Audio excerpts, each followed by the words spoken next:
sabi mong F4 ka, wala kang ebidensya. Kailangan meron kang ganyan nila sa phone yan. Tsaka magkaka-ID yan. Tapos magkakaroon ng opisina yan. So, kasi nga, pinipili lahat, inaayos lahat yan kasi dito nagdadatayan yan. Yung pag nagpasa ka ng form, gabi interesado ka, member ka na talaga. Nag-bayad ka na ng 100 days, sabihin ko, sakaling halimbawa may meeting tayo, umating ka para maintindihan mo kung anong paliwanag doon. Kasi magkakaroon tayo. Ano papilian mo? Magkakaroon tayo kasi ng butaw niyan. Yung butaw na yung 50 pesos, buwan yun. Yun ang ibabayad natin sa pesos natin. Upahan natin, parang dito tayo sa kalsada nag-meeting. Yung birthday mo doon nagagalatin. Yun yun. Tapos may meeting tayo, doon na, tayo, may sarili tayong ano, tayong mukhang kawawa. Hindi naman, dadabis ka lang. Eh, po nga, kahit sino pwede ka nang asawa ko. Hindi naman to, ano kapatiran to, parang kumbaga pamilya na tayo. Kaya, kasama yun. Ang gagawin ko, may ginawa na akong video, o gagawa na lang tayo ng video bago, tapos yun na lang imi-meeting natin, para makikinig lang tayo. Oo. Ano ko na lang sa Bluetooth, ano? Oo. Sa speaker, no? No, tisita, no? Maganda sana nga kung may mic tayo, eh. Kasi sayo-sayo tayo, kanta, no?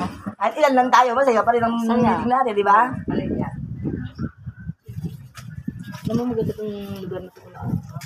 Maganda pa. Dapat dito si Pe. Ganyan lang. Dalawa? Hindi siya Wala bang kayong harap-harapan? Dalawa kayo. Wala bang binibentang bahay dyan? Tindahan. Walang pakialam. Ha? Walang binibentang bahay? Tapatan sila, eh, no? Sarap ng hangin dito. Sarap matulog. Paano pag tinda rin si nanay ng ganyan? Igalaban mo rin. Walang problema. Gusto eh. Dito naman sa amin, walang masamang pagkain. Walang masamang tao. negosyo. Lahat mabuti. Pumunta tayo kayo, no? Kay Ona, para mamaya, para makakahingin tayo ng pamilya natin. Dapat nga maging mabuti ang tao Ay. kasi mabuti. Hindi lagi na makakalibre, lagi tayo ng banding-banding, lagi tayo ka. Ay, lagi tayo. Oo. Kaya lalo kayo, no? Sponsor tayo. Yes, kay Ona, hindi ako ng pangkain natin mamaya. Tatakbo ng mayor, di ba? Kasi alam Hindi, ba? kasi alam Tsaka si ano, si Mayora, pwede natin kuning ano, pwede natin siya kuning advisor. Punta natin siya sa bahay niya mamaya. Gusto niyo? Wala dyan si Mayora. Dapat marami tayo. Andun yun sa, Hindi, okay lang yung kilala naman niya ako eh. Kilala niya na ako eh. andun yun sa munisipyo Pati si dala tayo ano, Mayora. pipinapan. Pag dala tayong pipirmahan, no, may dala tayong ano. Kaya walang problema yan. Masama yung wala kang dalang papel, gusto sa kunin yung advisor, eh, pipirmahan nga siya eh. Ganyan, sila ano, nakapirma na, sila Ona Binata nga, oh. Diris Ayala, oh. Yung advisor yun. Si Unita Abilinosa. Nakablog yun. Lahat ng mga ginagawa natin, nakablog yan.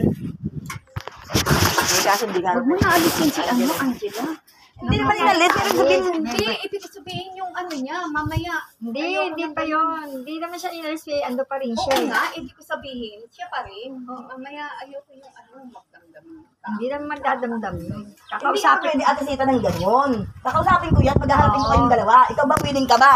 Hindi naman kita ilalagay ng basta ikaw lang mag-isa eh. Hindi haharap ko siya sa iyo kasi hindi pa pwede ganito, Angela.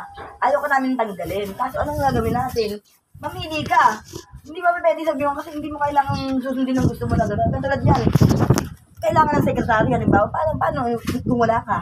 May meeting tayo, paano wala ka? Dapat nga ikaw naggagawa lahat yun eh. Ikaw nag-minutes yun eh. Hindi mo gagawin pa ng Marunong mag-minutes. wala namang problema. Ako nang bahala sa'yo. Ako naman din ang gumagawa. Yung mga Angela, ako nang bahala. Basta ang nalo ko sa kanya, umatin siya pag may lakad. Diba? Ako naman ang gumagawa niya na. Ako lahat ang gumagawa niya na.